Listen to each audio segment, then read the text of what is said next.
Welcome, everybody. How's everybody doing today? Yeah, let's see who we got here this afternoon, this evening. Crazy Witch, what's going on there? How you doing? Welcome to the show now. Let's see here. Denise, hello. Welcome, Denise. Russ, how are you doing today? Okay, thank you, Chris. Yourself? Oh, doing good. Sandra, welcome there. Kelly, Elliott, welcome. And Brown, FDL Paranormal, coming up in the rear. And hello, Diane and Kelly Elliott. Leanna King, welcome.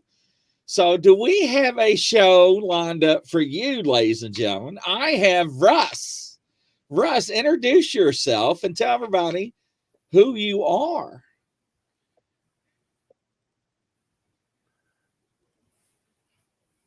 Hi, Chris. So, yeah, introduce yourself. Tell everybody who you are, what you do, and everything. Hi, yeah, my name's Russ Kellett. I am a UFO investigator, a paranormal investigator, also an abductee and super soldier, or Yeah. was. Now, what is a super soldier? Well, it's I was taken by a race of aliens and put into a military unit, and obviously given training. Had a special what you call a life force suit, and basically what they've done is that they change his body through all sorts of things, mostly operations and injections. And what it does basically, it enhances your capability as a soldier. Sort of like make you stronger and faster, etc. Hence the word super soldier. And the suit, I think, you know, uh, contains a lot of this inside, and it helps because the suit itself is like bulletproof, and it helps all what they've done enhancing his bodies. So that's the way I would put the name across as a super soldier. Well, that's interesting. That really is. I've always been fascinated with UFOs. Now, what actually got you into this field and topic? Well, my dad came home from work early hours. He'd been working on a late night shift, and he was with some workmates and his brothers. I think he worked with three of his brothers, and there were about 6 or 7 people outside on a tea break. And as there was talking, there were a bit of shouting going on, and look, look, look. And my dad turned around and he said, "What's up?" And they said, "Oh, you've missed it, Jim. Look." And as he looked up, they said that this, as they put it, some called it a UFO, some called it a cigar shaped object. Um, sort of like it went in these clouds. So we were telling my mum, sat around having his, well, um, like breakfast or his tea, when he'd got in from work. And it were a bit miffed that him and his friend who were talking were the only two of the group that didn't actually see this sighting, this UFO, you know. So in a way, I remembered that I was only young, about 4 years old, and that stuck in my mind. But the actual reason why I became a UFO investigator, I set a group up in 1990, I think it was 97, and I set my first group up in a place called Bradford in West Yorkshire in the UK. And really, I was searching for answers because I'd had close encounters very strange things that had happened, missing time, and going down this this tunnel into this room, and then being taken by these tall, very tall, bald aliens, 15-foot tall. They looked very much like the French Dracula, Nosferatu. Oh, wow. So I were looking for answers. You know, a friend of mine said you need to start looking in abductions and UFO books about these things that you're talking about, Russ. You know, like meeting these things and being taken. So, for selfish reasons, I suppose, in a way, I started a UFO group. You know, like trying to find answers for my own abductions, if you see what I mean. So Right. that's a real reason, you know, why I got into the UFO subject.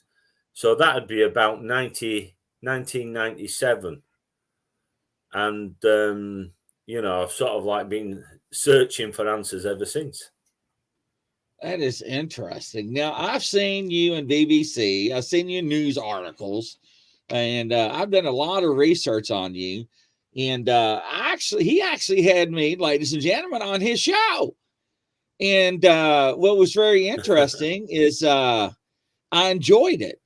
And very interesting man. And he's got a lot of back history on UFO and UFOlogy and so forth. And he did not know, but I was looking for somebody that dabbles in his realm. And so I reached out to him like, hey, what do you think about doing a show together? And he was like, what? I'm like, yeah. So, ladies and gentlemen, and thus we are born together across the world. And I think it's going to be great. I'm very excited. Now, since I've seen a lot of things, hello, Filipino. Bonjour Grizzly is quite the ladies' man. He is, oh, you do. But I also see, now, do you actually have images and recordings? Because I'm always seeing you out there with cameras and video recorders. I mean, do you capture these flying objects? Oh, hell yeah. Yeah. I was one of the first to start putting UFO photographs and images up on YouTube. And I stopped doing it for a while because what I got was one or two people contacting me and asking me to send me footage across to them. And what I didn't realize was that they were selling me footage. Oh, Right, yeah, yes. without me knowing. You know, they were like going round and to news groups and saying, I've got some footage for you. When I found out about this, I stopped doing that then. You know, sort of like, so I just put in fact, I'd stopped for a long time. I stopped putting anything on YouTube, you know, and just concentrated on going out and filming. But I've got things. If you have a look on, Flying Saucer Television on YouTube, you'll see I put a heck of a lot of video footage up there. For instance, there's me getting zapped as I was filming a UFO, and I had a friend with me outside of me, and I is only very small, disabled, and I handed him the camera to have a look, and as I'm showing him the object that I'm filming, I felt this power coming sort of like down and up my body sort of thing. And so I pulled the camera back and I just said, let's just have a look. And as I'm filming, getting back into the getting the subject matter, the UFO back into view, there were a flash. And I said to Keith, I said, that's strange. I don't know what that was. I'll rewind it when we go in. So about 20 minutes later, we went in the house and I rewound the actual tape. And what happens is, as I'm moving the camera and keeping it in view in the frame, what you see is like a quick flash of a second. When you slow that second down, you can see the light coming down, and it's like 6 balls of light shooting down at the camera. So that's just one, sort of like video of something that I've caught, but it's actually coming down, sort of like at me. It's like I'm being zapped by whatever it is I'm being filming. Then I went out to see a friend who'd been reporting strange objects in this area, but also a number of other people had been ringing my hotline. I used to have a hotline then, and telling me that there were things seen in this area of Bradford called Queensbury. And as I'm talking and looking in the back of my car, I had the boot open and getting some equipment out and talking to my other friend, Chris. And I'm telling him about this new, it was like satellite nav what I had, and pointing up saying it says that there's 6 satellites above us. And when I looked up talking to him about this, which I never got working properly anyway, it cost a lot of money and it was wasted on me, anyway. I've seen this object and I chucked it, the satellite, in the car and went and got my video camera out and started filming this object. Uh-oh. Russ, you didn't get zapped, did you, buddy? We just started the show.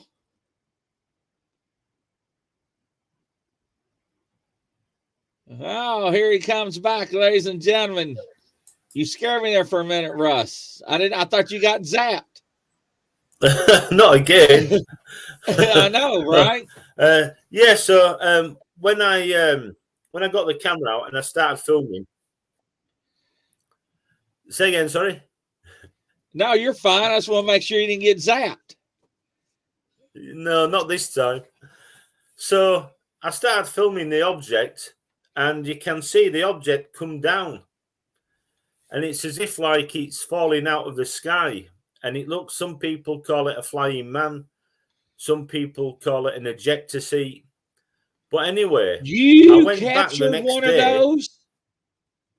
You got that on video? Looking in the area. Yeah, I videoed it. Oh my gosh. Say again, sorry, Chris. I can't believe you captured one of those on video. Yeah, I filmed. That's that's on Flying Saucer Television also.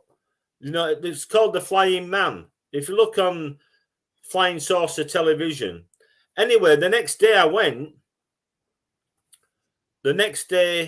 went to this area where the craft came down, and somebody does not want him to tell his stories, ladies and gentlemen. So do y'all know what he's talking about? The ejector seat, the flying man that everybody's reporting to see across the world, that looks like, some people call it a witch on a broom. I mean, this is incredible. So this is very interesting. So here he's back again. All right, there you go, con sir. There you go.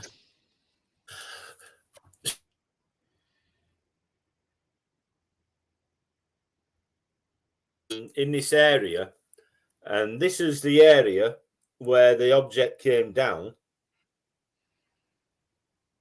right? Right. But the next thing, when I was taking the pictures, there's a flying triangle. There's an actual flying triangle I caught in the sky, which is just below. Yeah, somebody does not want him to share his. So he is very well known in the UK, ladies and gentlemen. He's been on BBC, other shows. So this is very interesting. And he has got my attention. So here he comes back again. Let's try this again. All right, you're back.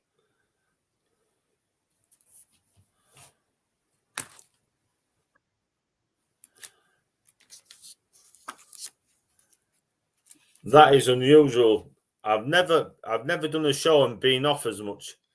Very strange. It is strange. It is strange. So Kelly says, to America a few years ago on a holiday, I went to go and see the back gate of Area 51.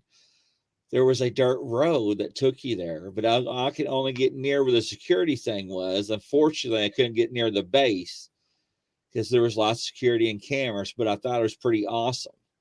Yeah, but I just can't believe, because a lot of people, I know what you're talking about, the flying chair.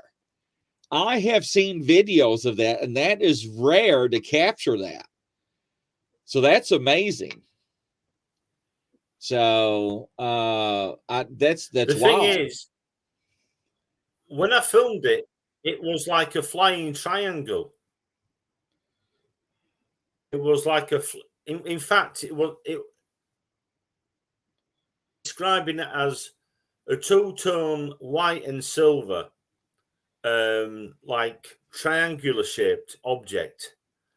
But it was just it was beyond all belief looking at it, and then for it to land, sort of like in this area, sort of like, and the next day have a black flying triangle in the distance, which would seem that something was actually looking for a landed flying craft. One of their crafts seemed to be looking, sort of like for this. Unbelievable. Wow. Now, how many times do you think you've been abducted?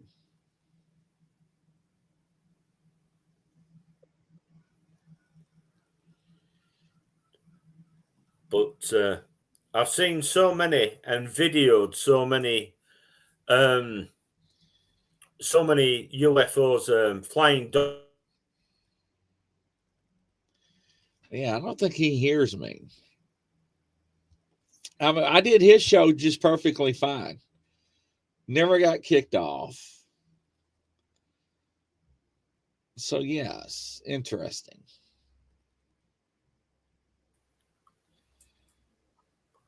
All I right, can hear. welcome back. I don't know what's going on here. This is unbelievable. I don't either. This is strange. So, how many times have you been abducted?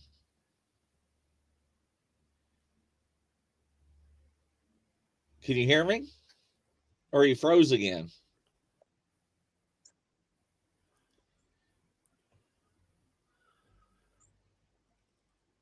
Russ? Oh, wow. It's been a lifelong experience, It all started, when I was 16 years old, when I was on my motorbike, and I'd been out riding. After tea, I went out every night to see friends and just to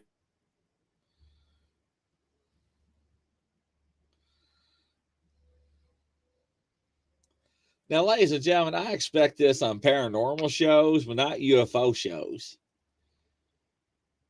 So that's interesting. I don't have any storms. So here he is again. All right, welcome back.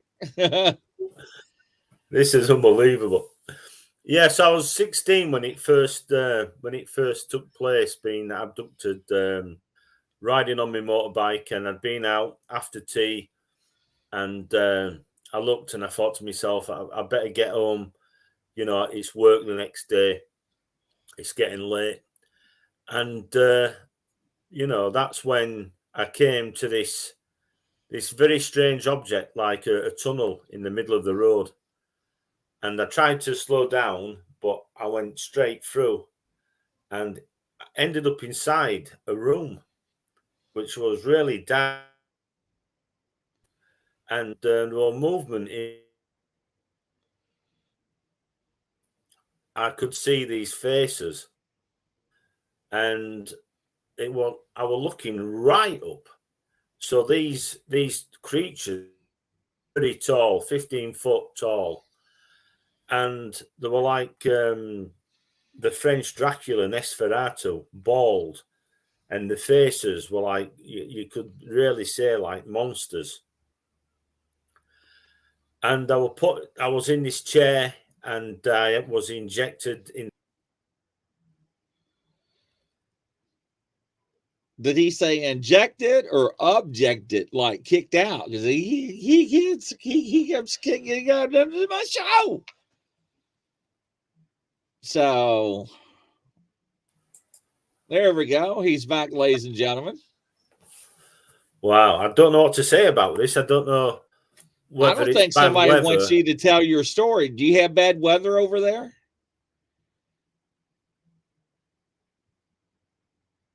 He froze.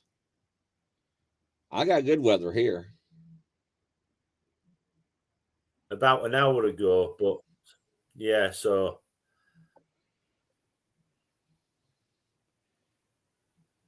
They want to know when you get abducted, do they hurt you? Well, you know, we had I had injections and things done to my body, and let's just say, it's not a good thing.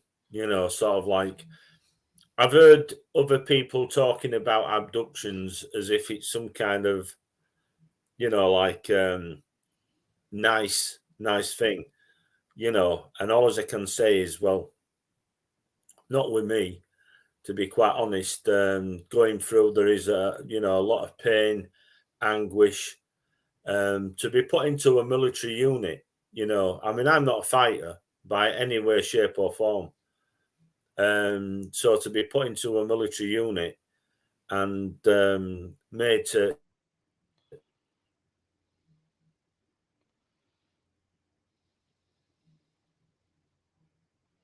Yeah, Stingray. It's like every 5 seconds. You're right. I was trying to time that one.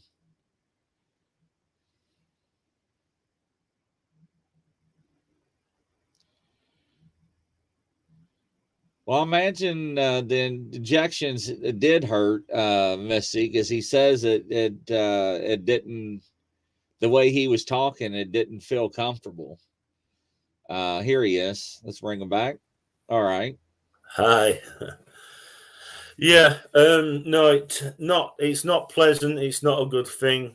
You know, that's from my opinion. You know, from my abduction. I can't really say about other people's because everybody's different. The other people that I've come across, some people think it's an amazing, you know, sort of like happening, what's happened to them. And I would say, yeah, it was amazing what happened to me, but you know, it's something that I wouldn't say was pleasant. I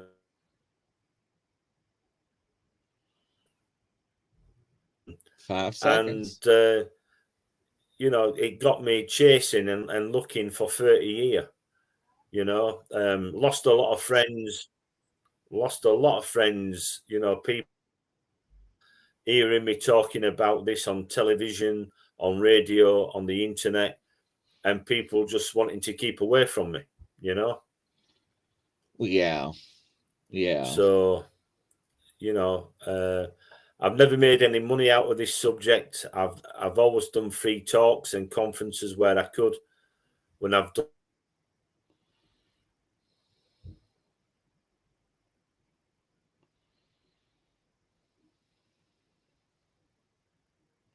Yeah, there is a stigmata with this, ladies and gentlemen, especially when he says he's been doing it for 30 years. Yeah, anytime that you come out and talk about stuff like this, your friends and family does want to distance themselves from you. And that is sad, but it actually happens. They think you're cuckoo and crazy, and they don't want nothing to do with you. So yeah, Stingray, my wife, was an alien. Janet from another planet. There you go, Stingray. Awesome. All right, let's bring them back here. All right, there. Let's try that again. not having much luck tonight, have we? No, that's strange. It really is very strange there, Russ. So yeah. So Grizzler people in the other chat claim to be unfairly banned. Well, if they would act professionally and not use profanity and being disrespectful, then they wouldn't be banned. I only ban one person in any of my shows, and it takes you quite a bit to get banned. So that's the reason why. But no, and talking about taboo, it's not as a taboo subject as it was, but we were talking about how you were, It's how not you at all. lost friends. Yeah. So I don't think it's a taboo subject whatsoever, Chris. I don't think it's a. In fact, there's more people talking about the paranormal, UFOs, aliens, and abductions, and coming to terms with the truth that there is something definitely not out there, but here. Because these things, no matter what anybody says, these things are coming here, and they're taking people. People are videoing these things. I've come across stories where people have videoed and taken photographs, and the information's been taken off of them. The powers that be have sent men, you can call them men in black if you want, right, and taken confiscated video footage and photographic evidence. And then this is when I've been investigating, right? Yeah. And then all of a sudden, when I'm talking to the people and I've spoken to them for a number of weeks, all of a sudden, right, the telephone, they don't answer the telephone. They tell me not to ring anymore, don't contact them anymore, otherwise they'll call the police. What's going on? What's going on when these people contact UFOs for help and you're trying to help them? What is going on when they can turn around then say, don't call us anymore, sort of like, we don't want to know anymore. I cannot, but that just goes to show you there's things going on, behind the scenes, yes, and it must be very, very scary for some people. It must be very scary, for people that have just come across this. And the people that I've spoken to that have had loved ones see UFOs and then they've become poorly, sick, and then sort of like, that's another thing. There's a lot of things that I've come across, And I never see this in the papers. I never see it in the news about, people being told we can't talk anymore. We can't talk about what happened, and people that had seen things that have died, and people that have had video footage and photographic evidence being confiscated.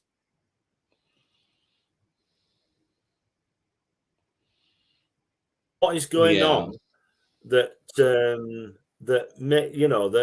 Why does that happen? And there's only one reason, and it's not a good reason. No, it's not. It's not. And ladies and gentlemen, stay tuned. We'll be So, right back it's a after thing this. And we're going to discuss something else along with Russ. Stay by.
So I totally agree with you, Russ. Now, what do you do with people like that have encounters? Do you actually help them out? Just said,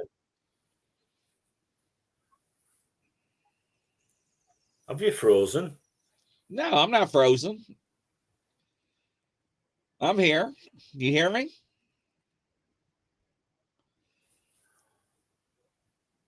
Nope, I'm here. Testing, testing. 1, 2, 3. Hi, yeah, I'm still.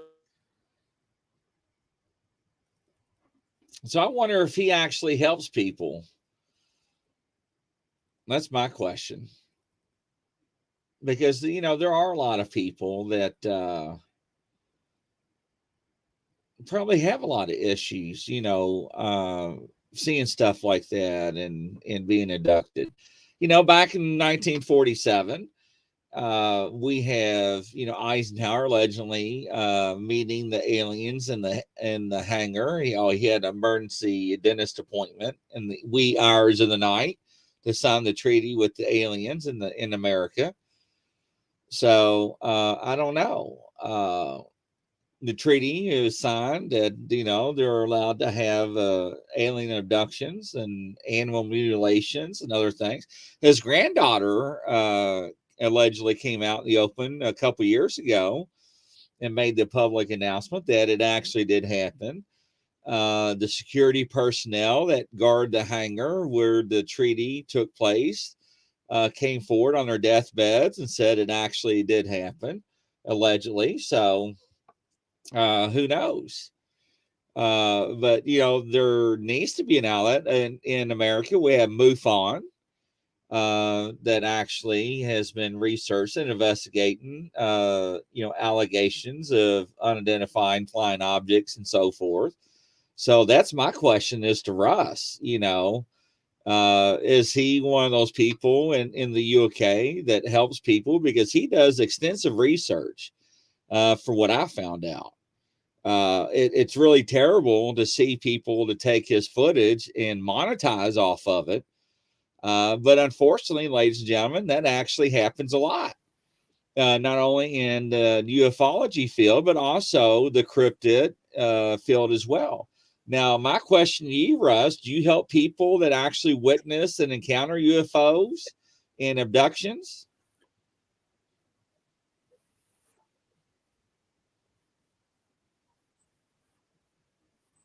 Can you hear me?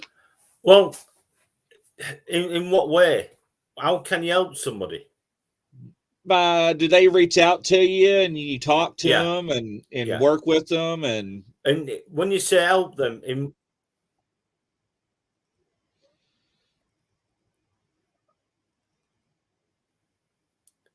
yeah, as much as you can do. I mean, what can you actually do? I mean, if somebody comes to me, we can take a report of what's happened to them, and basically, what'll happen then is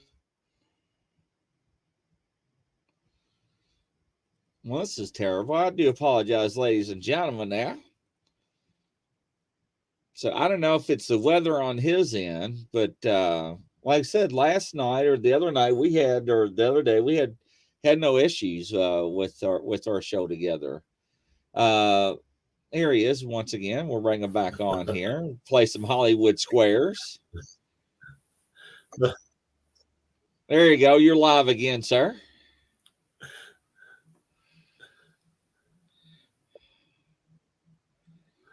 yeah. What we can do is take a witness report and sort of like look at what's happened to them and keep in contact with them. You know, and assure them, reassure them. Sort of like it's happened to me for so many years and what have you. Don't worry about it. Sort of like try not to sort of like dwell on things.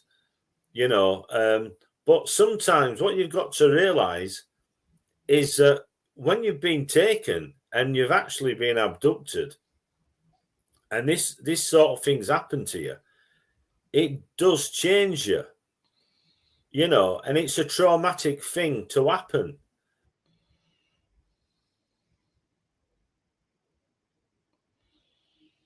Yeah, I can only imagine. I mean, we hear a lot of stories about people seeing Bigfoot and other cryptids, the traumatic experiences.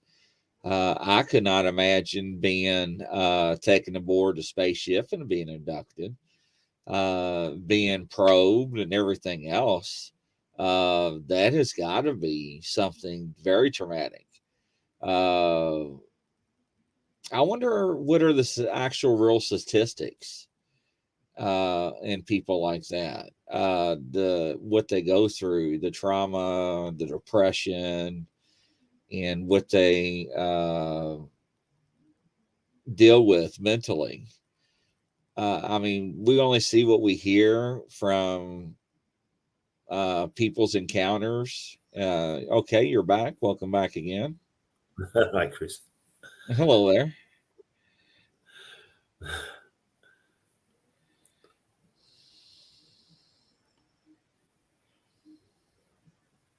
It's all you. You're live.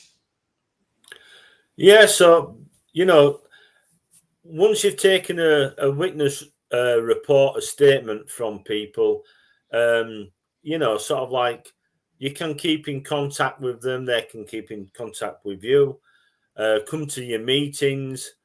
But what people have got to realize is that when this happens, it changes your mindset, and you're not the same person.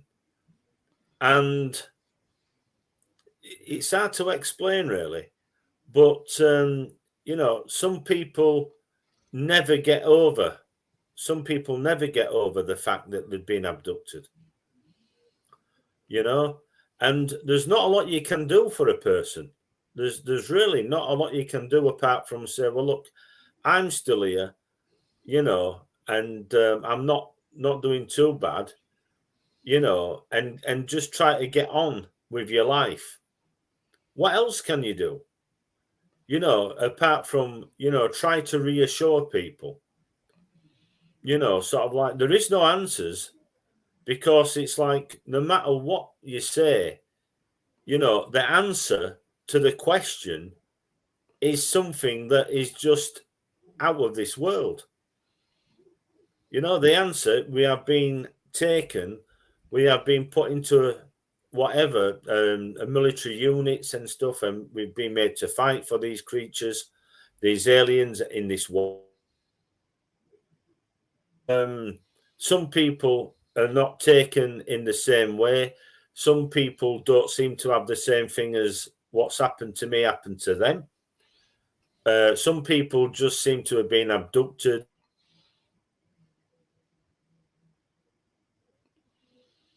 And we're just getting to the meatballs and the nuts and bolts.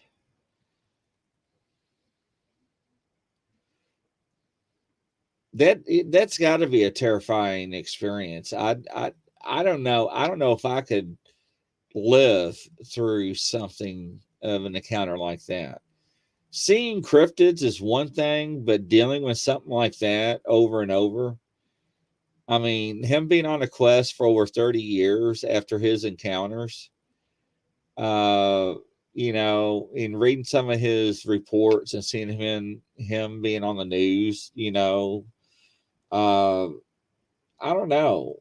I mean, how would you all, take and handle some of those encounters or situations yourself? I mean, some of the ones that I interviewed can't sleep at night, have problems even with flashing lights or lights in the sky, are afraid to even go outside at night. They even said no matter how they barricade their house or the door, they still enter the house, still to this day. It's very interesting how they just do things. So I don't know. And that's what I like to get Russ's intake on. Welcome back, Russ.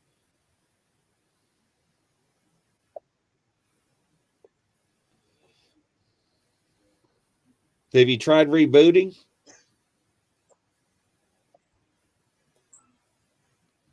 You're live.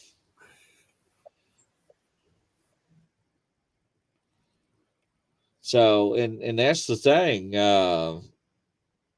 Sleep paralysis, how they can paralyze you in bed and levitate your body and so forth, and waking it up, and you're not supposed to be awake while they're doing their procedures on you. Sandra only saw them once and 10 years ago and still not over it. See what I'm talking about? All right, sir. Welcome back. Play some Hollywood Squares here.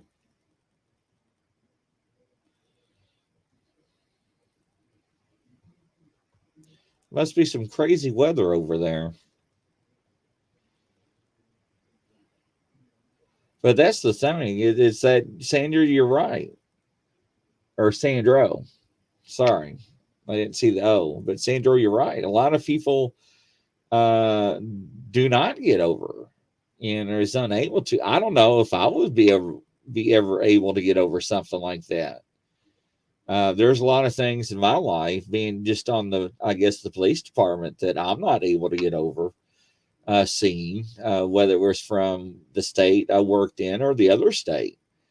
I still have flashbacks and memories and so forth of it. So it is kind of hard. Uh, it really makes you wonder. I'm actually interviewed people to where the women have their eggs harvested from them, and within a year later, they are reabducted and reunited with alleged children that have been hybrid, and they are mixed and crossed breeded, and the aliens would show them what they had made from them briefly, and they would never see them again. And we're talking stuff that happened 15, 20, 30 years ago. And they will tell you to this day that they know that they have children out there, and they would go under hypnosis or be hypnotized and actually be able to recount their full story and everything that would happen. So uh, Is it real and part of people's reality? Yes, I do. Are you there, Russ? Do you want to try just your sound and not your video? You think maybe that will help? Can you hear me? You want to try your sound and not your video? Maybe that would help you.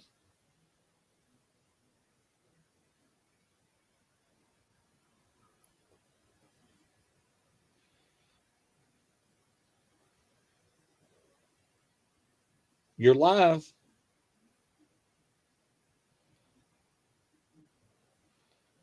Russ.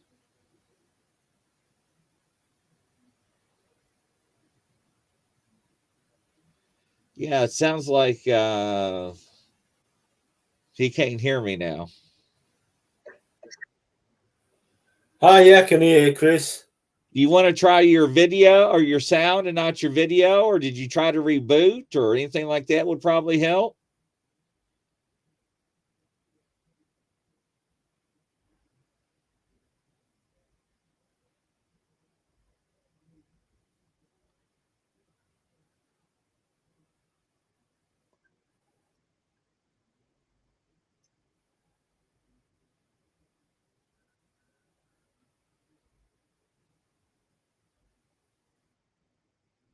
But and that's the thing. So and we're hearing these encounters, uh, not just from one person, but many people across the United States and other countries, ladies and gentlemen. And what's weird is that, and strange, is that we're not only hearing this from women, but also men, that their sperm is being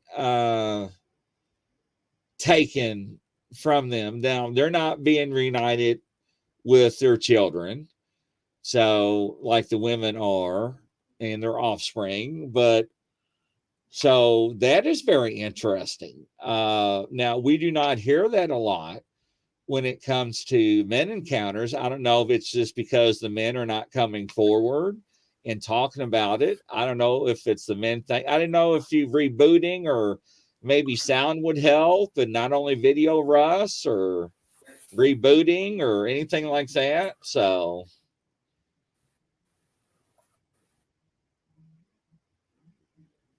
because it sounds like there's a big lag on your end somehow. I don't know if it's the weather or because I'm showing the connections and everything on my end's perfect. But and it makes you wonder, if they're doing this to women, of course they're doing it to men, but the prominent evidence, the totality of everything, it shows women are more. I don't want to say that term because that term sounds like it. Well, it's not. I don't think it's a proper term. But there's more evidence that leads towards women being abducted for harvesting than it does men. I don't know if it's just because women are actually coming forward more than men or so forth with their encounters. That I don't know. And that's a good question for Russ to answer. So, Russ, I didn't know if video over audio would help, or did you try to reboot? Or Yeah, I just rebooted, yeah, again. okay, good. Okay, maybe see if that would help. But hey, Russell Easterbrooks, welcome to the show.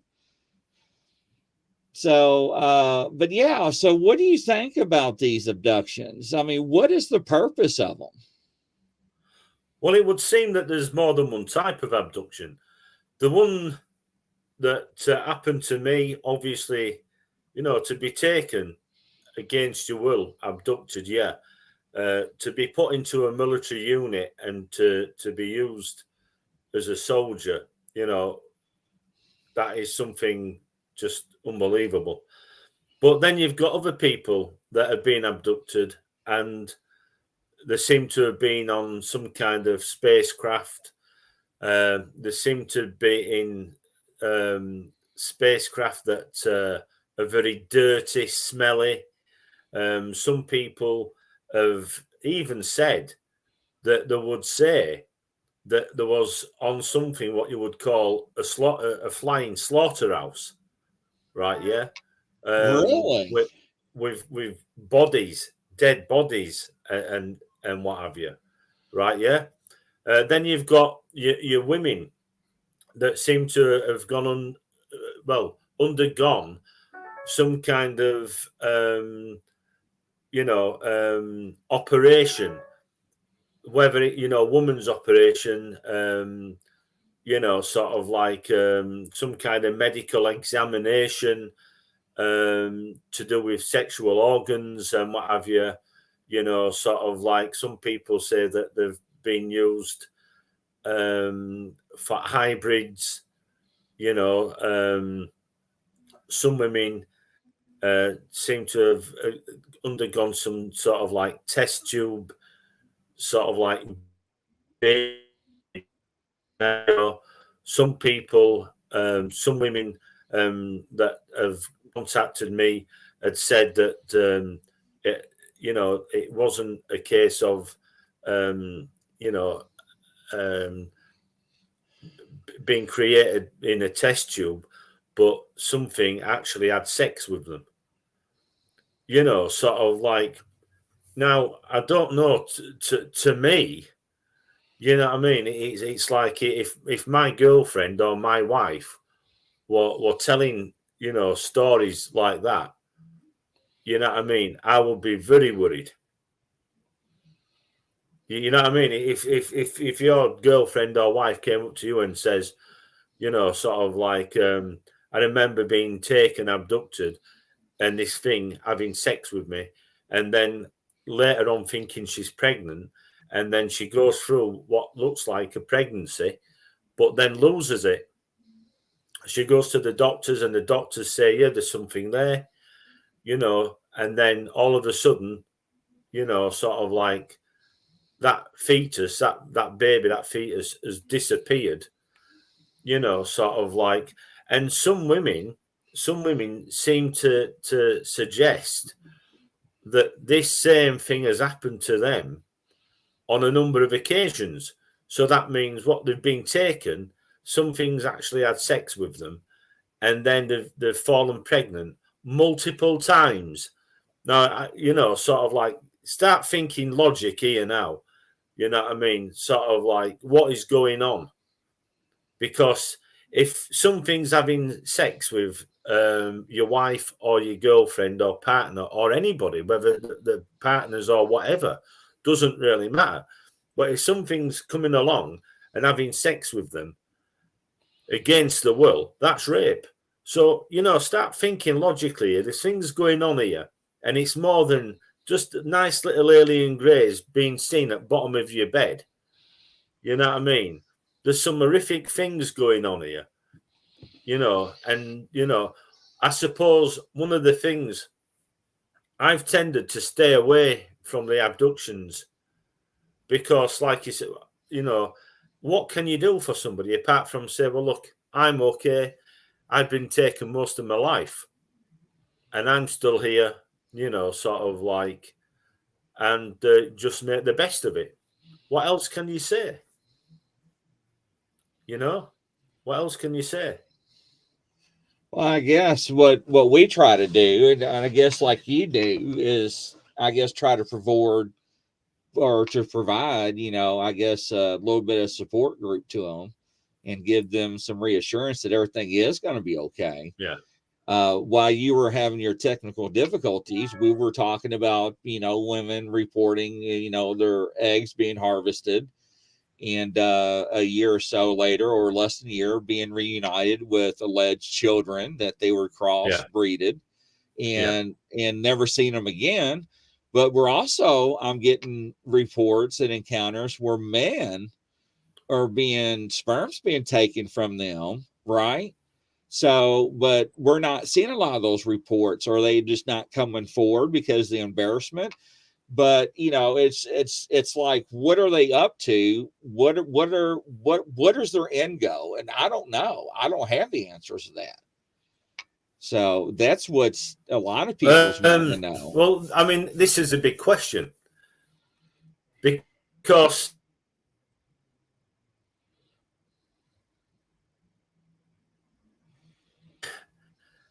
You only need to take one person and eggs from one person, from a sample to create millions of babies. But yet, the way it's coming across by polls that people have done suggests that there's millions of women that have actually said that they've been abducted and this has happened to them. Why would they do that to millions? Why would they do it to millions? You know what I mean? Because millions would create billions of babies.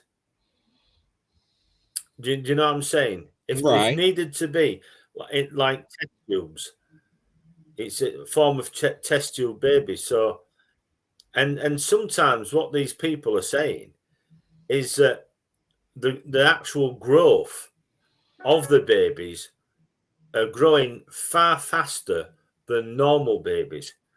Because what some women have said is a year later, there's something there with another alien showing the child, a Right. 4-year-old, saying, this is your baby, or Right. babies. Sometimes it might be a group of, 3 or 4 alien children.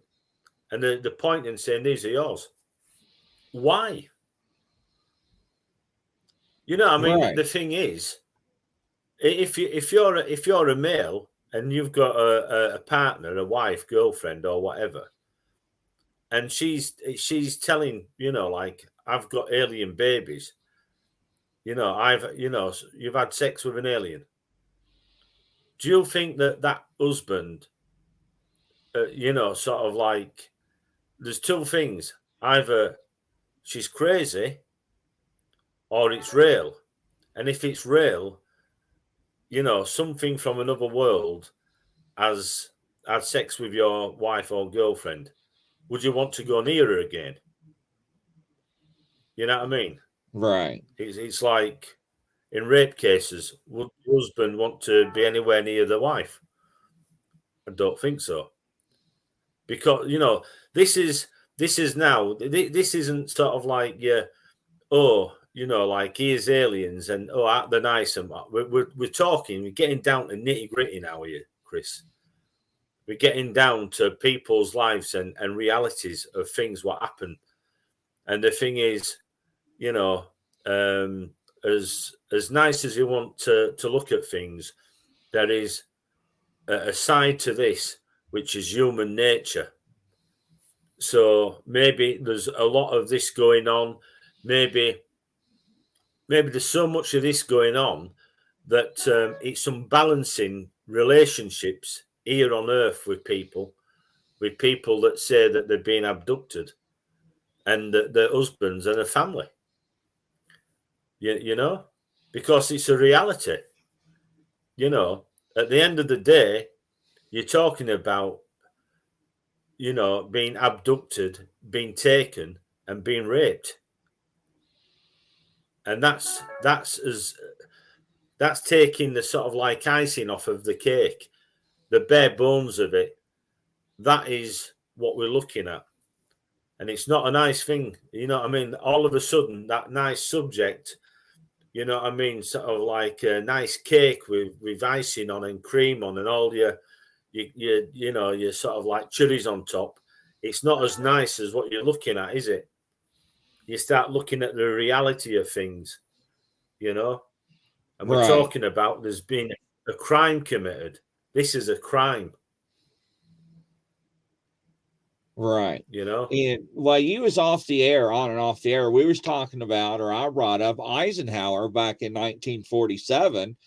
He Yeah. allegedly had that emergency meeting for a dentist appointment in the middle of the night, met with the aliens allegedly, and signed that treaty. And people that were on their deathbeds that was guarding that hangar came forward and said it did happen. His granddaughter came forward and said the meeting did happen, and that their treaty allegedly said that they were allegedly allowed to abduct people in certain areas of the country, and cattle mutilations. In return, we got technology allegedly from them, and whatever else, whatever transpired. I mean, I don't know. I mean, what is your take on all that? Well, really, if it comes down to it, so we've got the president of America that sanctioned abductions of people all around the world, because this isn't just in America, this is a worldwide phenomenon, Right. and, who's give him, sort of like the right to make any, sort of like, whether you look at it realistically, he's given the, freedom to basically abduct people. You can say signed an agreement. He hasn't signed an agreement with the people that's been abducted, has he? No.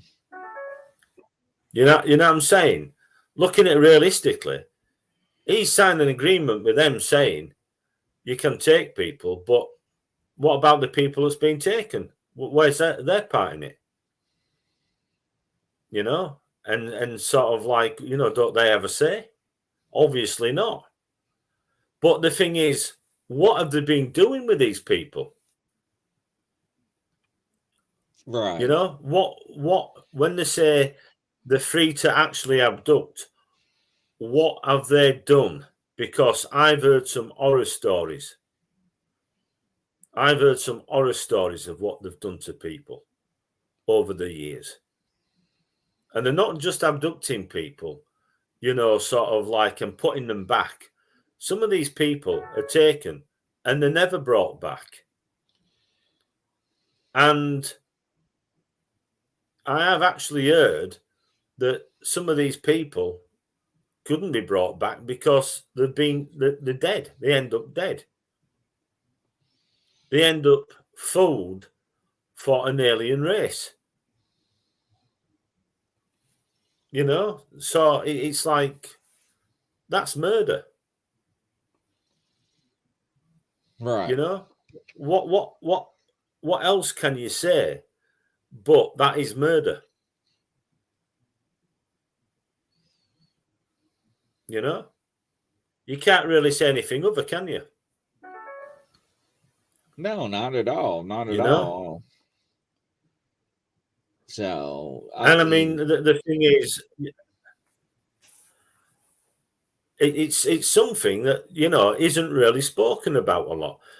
We can hear all the stories of happy clappy aliens. Oh look, this is our family. Sort of like, and bringing like the alien babies and the children into the bedroom and showing you. But the reality is that it's not just like that. There's more behind this. Some people never get over being abducted.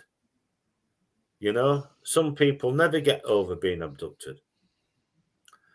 And I've met quite a few people that have been broken. And there's not a lot you can do. There's nothing you can say or do to help them. They tell you a story and then that's it. And then you never see them again.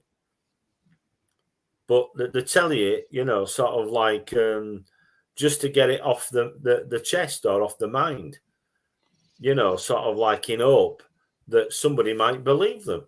And then when you say you do believe them, and when you try to sort of like help them, they seem to just, well, this is what it is. That's, what I've got to tell you. And sort of like, but they don't, they can't take it any further, can they? They can't take anything any further because, what can you do? You can try to be like a counselor, sort of like, and help them and try to reassure people, right? But other than that, what else can you do? because the unthinkable's been done. The unthinkable's been done, really.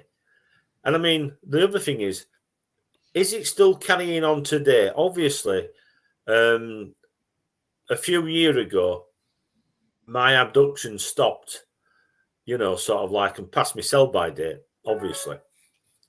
But the thing is, it's still going on around the world with other people, right?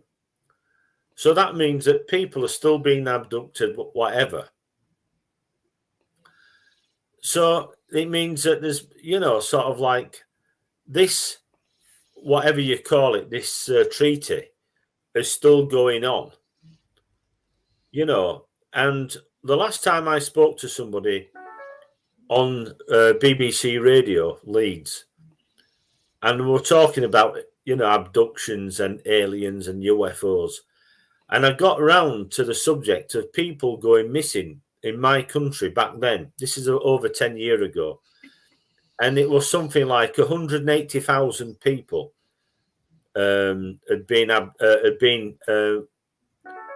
become missing persons. So there are 180,000 missing people that year. It'd be over 10 years ago now. And they're never found. They only ever find out of those numbers something like 1,000 people. So out of 180,000, they only find 1,000 people, right? I was horrified this year to see the new figures out of the people that had gone missing in the United Kingdom, right? And it says that roughly there is 200, that were it, 280,000, 280 or 290,000 people in the United Kingdom that go missing every year now. Wow. Right, yeah. Going on for 500,000 people every year. So that means at some point in time, as we go on, when you start looking at the numbers, 200 becomes 400, becomes 800, becomes 1 million, becomes 2 million. Within 10 years, these are the numbers are, you know, are just gonna, you know, when you look at them and you sit down, you're gonna, you know, common sense should say, where are all these people? Where are all the people from my country that have been taken? Where are they that have gone missing? How can millions of people from a country go missing? Especially when that country is an island. Right. Right? Right. So where are the people? And, you know, the thing is, the missing people, nobody knows. And I think it's horrifying to know that so many people go missing and nobody's that interested. You know, nobody seems to be in my country, you know, sort of like they're not that my government are interested in a lot of things. Let's be honest about it. So a missing, you know, sort of like 280,000 people in a year, you know, sort of like don't really, you know, sort of like mean a great deal to them, I don't think. But where are these people? You know? So I don't know. It's well, you know, when you actually sit back and you look at it, you know, it's more than just people are being abducted. There's some horror stories. You know, people seeing UFOs close. You know, sort of like having the actual photographic evidence. Someone's taken a picture. It's been confiscated. A video. They've taken a video. It's been taken, and then the person that were the closest to the UFO ended up 2-3 days later dead. And I've got a number of cases where that's happened. But because I signed an agreement with the family, I would not mention the names. You know, I wouldn't go public with it. Wow. You know, for Now obviously. Russell's asking you, are maybe the aliens taking them and they need something like the blood from them, from the humans? Well, the thing is, you know, we've got this thing called, you can go, can't you, and you can give blood banks, right? Yeah. So if they wanted that, I'm sure that, you know, you could do the same thing, couldn't you? You could have blood banks for aliens. You could say, look, because of the pandemic, that people, you know, really need more blood now because the stock is being depleted, right? So you could go forward and you know, have this mass, you know, like give blood to Dracula, you know what I mean, sort of thing.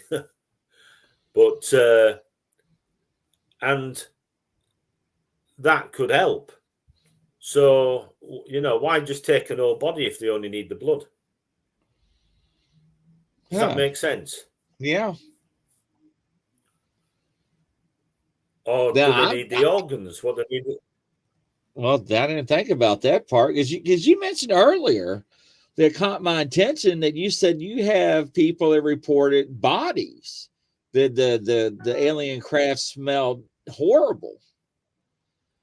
Yeah, as if one guy, he turned around and he put it down, and I'll never forget. He said it was a flying abattoir. A flying abattoir of bodies. Now, I've heard this on a number of occasions where they've said that inside the rooms were like sparse, nothing inside these rooms apart from a smell. And one chap, and let's just say he was in the same business as you years ago, yeah, and he'd been on murder scenes, yeah, and what he said was he put it down to the smell of a room full of death, bodies. You know, Wow. he said that he had his eyes closed, not wanting to see what were there, because he said, you know, he'd already worked on a team, and he said, you know, like he walked into a room. Before you got in the room, he said, you know, your first day of going into a room where there'd been a murder and it's, you know, days old, you never forget the smell. Yeah. Right. And he said when he went into that room, there was the smell, and he had his eyes closed because he didn't want to look. He knew what the smell was. You know? Wow. So what is going, I mean, all this is stuff you don't, you know, sort of like nobody eats upon.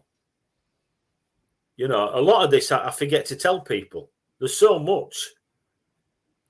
You know, after 30 years of all me files there, you know, in that filing cabinet and stuff, you know, sort of like it's come along from more than just seeing UFOs, and, you know, then we're talking about UFOs that have crashed and that have landed, and the pieces of metal that have been left behind, which I had, well, one, it must be in me security box, but, you know, stuff like that. You know, people actually seeing, you know, crash flying saucers and stuff. You know, sort of like I did write a book on one landing in North Wales in 1974. Wow. You know, and I had a piece of metal given to me, you know, from the crash. But we were supposed to be going this year, and apparently there's another area where number of flying saucers was actually shot down. And because I become ill and I haven't been able to walk, sort of like we've had to put it on hold until I until I have 2 operations, sort of like so I might be able to walk then. So we'll just have to see. But That's wild. these are the things that, that nobody usually talk about. No, they don't. Because it's like normally people just want to hear the sugar coated sweets, don't they? You know what I mean? Sort of like all the sort of like the alien abductions, and there's always somebody says, oh well, they felt exalted or they felt like a special, sort of like and all this lot, sort of like, well, that's all very nice and good, but the thing is, there's the other side of it. And sometimes you don't know what to do for the best. You tell the truth to people, and then, it's, oh, you're not one of us. You'll get abducted by aliens and you're put in a military unit and you're a warmonger. You're promoting war. No, I'm not. What I'm telling you is, and you should take heed of this, this is happening. And sort of like it needs to stop. We need somebody that needs to go to the government and ask people in power what is going on. Why are people being taken? Why are they being abducted in the first place? Sort of like, where have all these people, that have been abducted gone to? The ones that never come back? Why are they putting us into a war, making us fight for this alien race against other alien races? And the worst thing about it is it's... Oh, you're doing so good, ladies and gentlemen. Russell, I was just thinking about that. Let's see if he comes back. He was on a roll. So do aliens need our skin? There is something that does not make sense. Why they are abducted? They need something from us. Can they not reproduce themselves? What is it do they need? Because something is not adding up. And that's the question. What is it? Because if you're that far in advance in technology, ladies and gentlemen, what is it that you need to seek out from us to survive? Now, I love Ancient Alien, or is it, what's that TV show? Ancient Alien, or whatever that. So one thing I was talking about while you were gone, and maybe you can shed some light on this, sir, is what do they need from us to survive? Is it our skin?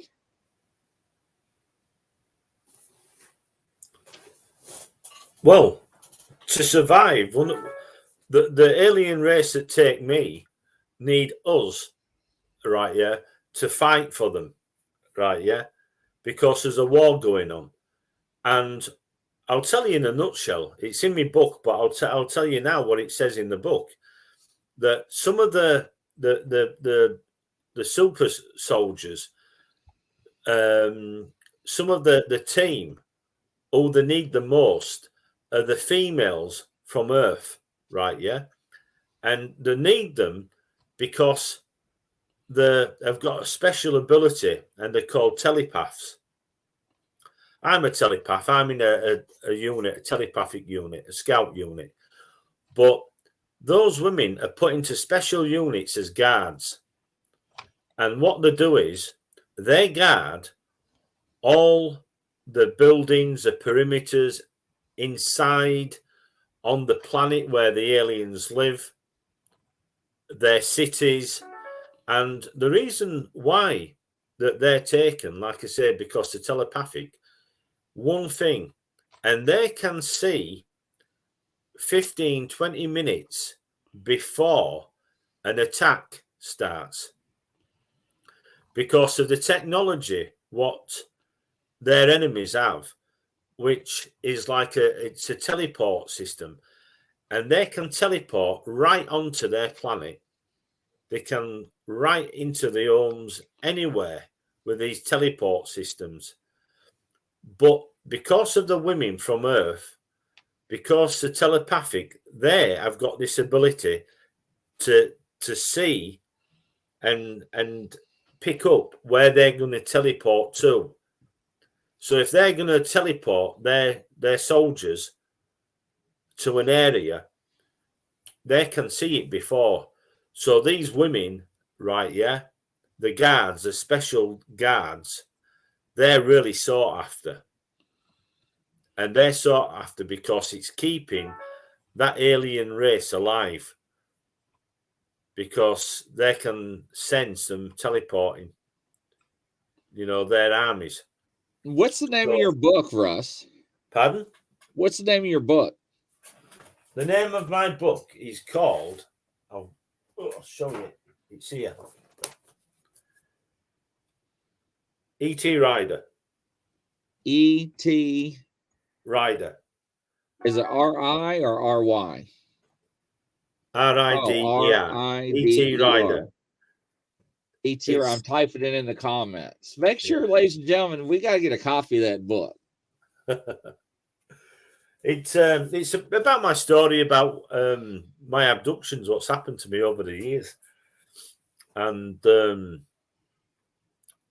sort of like just letting people know that, sort of like what's happened. Because, you just could not believe it. Just could not believe it. 16-year-old riding home and you end up in this tunnel and then in this room with these aliens, just unbelievable. And it just carried on. It just, sort of like, then I got a scooter. It happened when I had my scooters. Then I got a bigger motorbike and choppers. And then, sort of like, it never stopped. I'd go one way and no matter what happened, sometimes I'd say, I ain't going that way home tonight because I go past this area where, I seem to be abducted. And so I'll go another way and it's there. It's waiting for me. So I go through that tunnel in another area. It just seems to find me. It's happened when a friend was on the back of my motorbike as well. Yeah.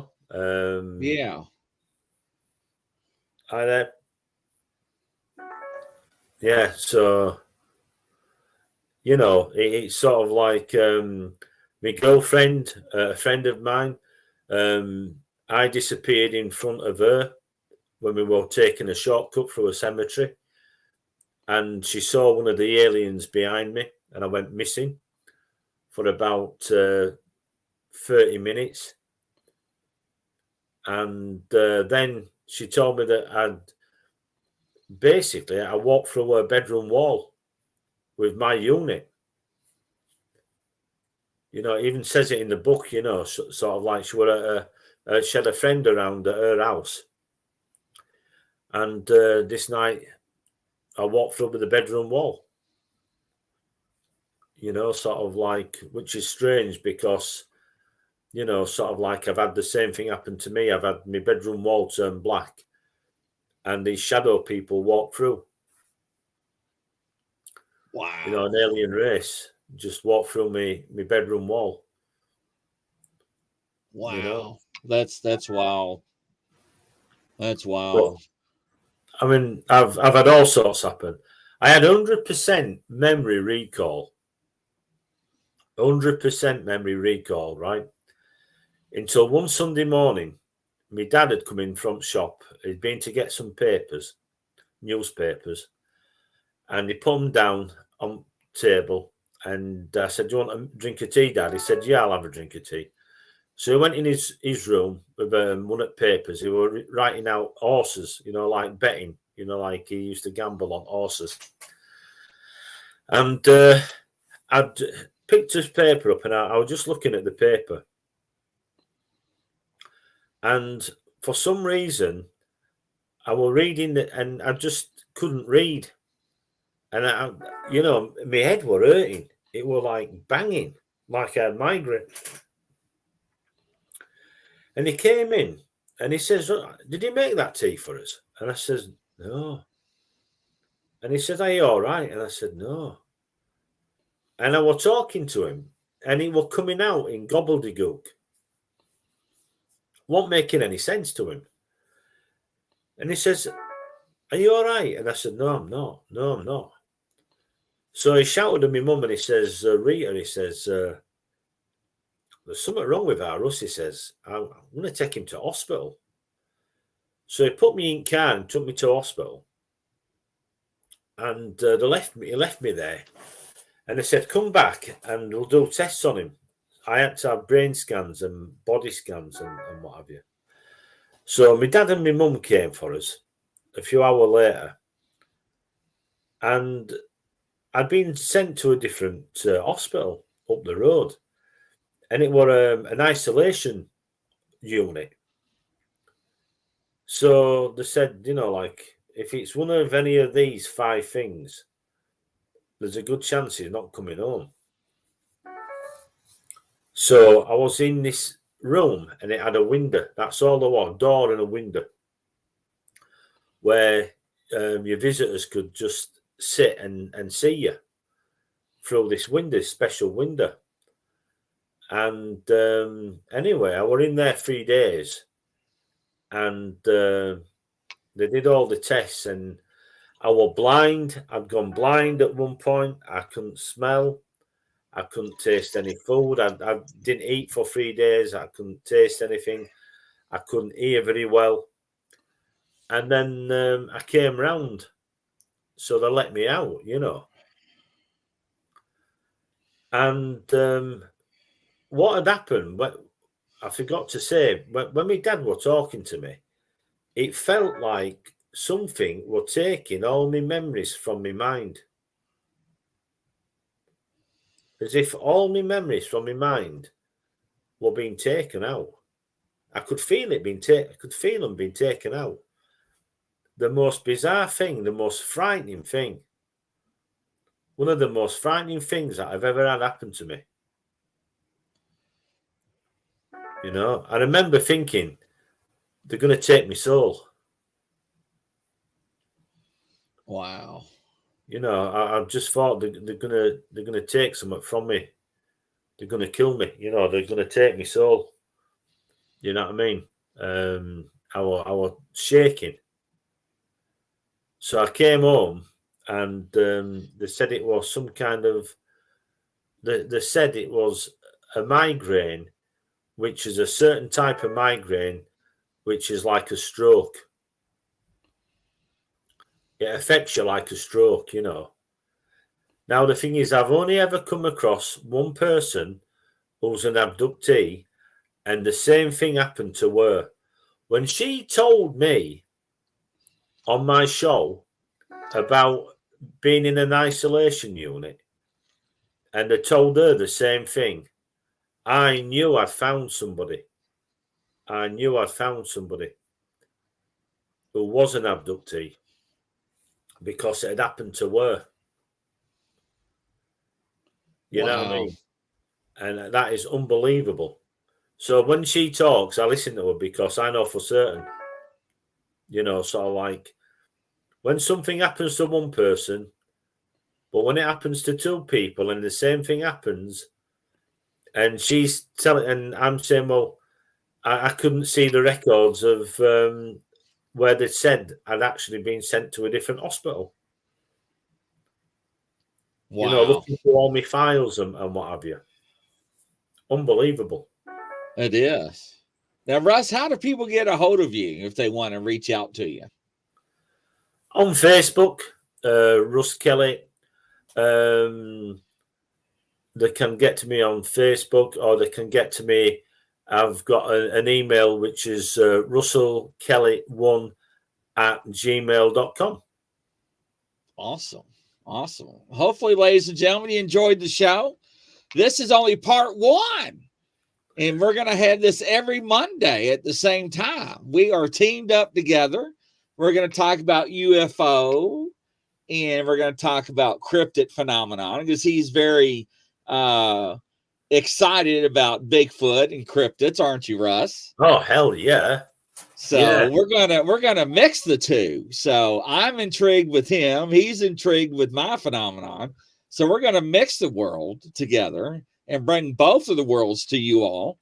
So I'm very excited. But hopefully y'all enjoyed the show, everybody, ladies and gentlemen. But yeah, very interesting. But make sure and check out the book, E.T. Rider. I'm definitely going to check that out. Where can they reach that book or buy that book, Russ? It's on Amazon. You can get it on Kindle or book form. Okay, awesome. Awesome. Great. And don't forget, ladies and gentlemen, in 26 minutes, Grizzly has got another show coming up with psychics and mediums. Yes. So stand by for that show. I'll see you all here in a few minutes. And Russ, we'll get together again next week for another edition. So I'm really excited about it, sir. Same here, Chris. Thank you very much for a fantastic show. Thank you, Chris. Absolutely. Thank you, sir. And I'll talk to you shortly, buddy. Take care. And from coast to coast and around the world, ladies and gentlemen, that's a wrap. Godspeed. See y'all soon. Bye-bye.